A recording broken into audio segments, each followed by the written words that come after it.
Lucknow Cantt seat पर suspense खत्म हो गया। बीजेपी ने इस सीट के लिए योगी सरकार में मंत्री रही ब्रिजेश पाठक को उतारा है। ब्रिजेश पाठक ने लखनऊ की कैंट विधानसभा सीट से अपना नामांकन दाखिल कर दिया है। साल 2017 में लखनऊ मध्य से चुनाव जीतने वाले ब्रिजेश पाठक अब की बार लखनऊ कैंट से चुनावी रण में उतरे।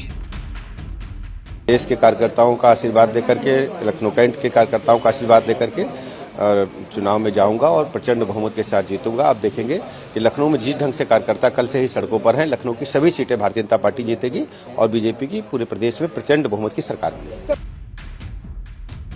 कैंट बीजेपी के लिए सबसे सुरक्षित सीट समझी जाती है, लेकिन अब इस सीट पर घमासान देखने को मिल सकता है। बीजेपी ने इस सीट पर बंद पड़ी मुट्ठी को खोला तो यह तस्वीर भी देखिए। ये तस्वीर है बीजेपी सांसद रीता बहुगुणा जोशी और उनके बेटे मयंक जोशी की।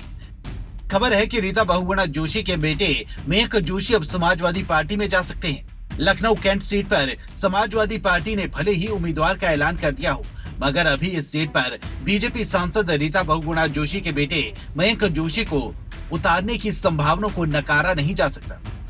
सूत्रों की माने तो अगर बीजेपी सांसद रीता बहुगुणा जोशी के बेटे मयंक जोशी साइकिल की सवारी करते हैं तो Samajwadi Party Lucknow Cantt seat से उन्हें उतार सकती है। इसका संकेत इस वजह से भी मिला है क्योंकि पार्टी ने पहले जो नाम तय किया था उसे होल्ड पर रख दिया है। समाजवादी पार्टी ने लखनऊ कैंट से उम्मीदवार के तौर पर राजीव गांधी के नाम का ऐलान किया है, लेकिन सूत्र बता रहे हैं कि अभी तक उन्हें समाजवादी पार्टी की ओर से फॉर्म नहीं दिया गया है। समाजवादी पार्टी ने राजीव गांधी के नाम को होल्ड पर रखा है और वेट एंड वॉच वाली मोड में है। अगर मयंक जोशी समाजवादी पार्टी ज्वाइन करते हैं तो मुकाबले को दिलचस्प बनाने के लिए तो उन्हें राजीव गांधी के बदले लखनऊ कैंट सीट से उतारा जा सकता है।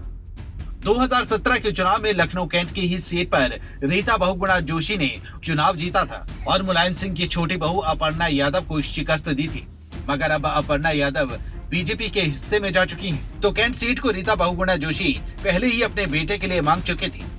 तब उन्होंने इस सीट के एवज में अपना इस्तीफा बीजेपी के आला कमान को ऑफर कर दिया था, मगर बीजेपी ने इस सीट पर अब जब ब्रिजेश पाठक को उतारा है तो रीता बहुगुणा जोशी के बेटे की सपा में जाने की अटकलें तेज हैं। इतना ही नहीं, बीजेपी ने लखनऊ के सरोजनी नगर से कैबिनेट मंत्री स्वाति सिंह की टिकट को काट दिया है। टिकट भले ही कट गया है, मगर बीजेपी के साथ वो भविष्य में रहने की बात अब भी कर रही हैं।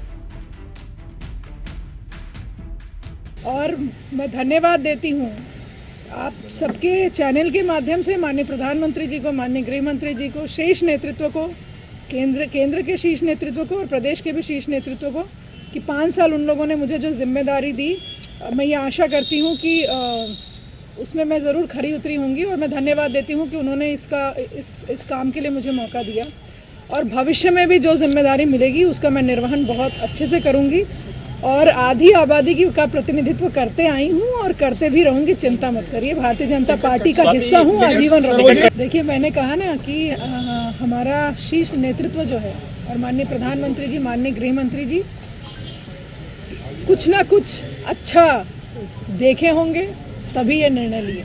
आपके लिए? बिल्कुल, सबके लिए।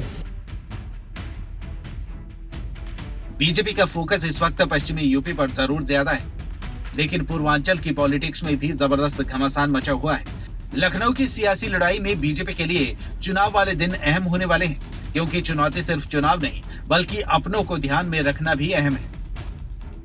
ब्यूरो रिपोर्ट, खबरें अभी तक।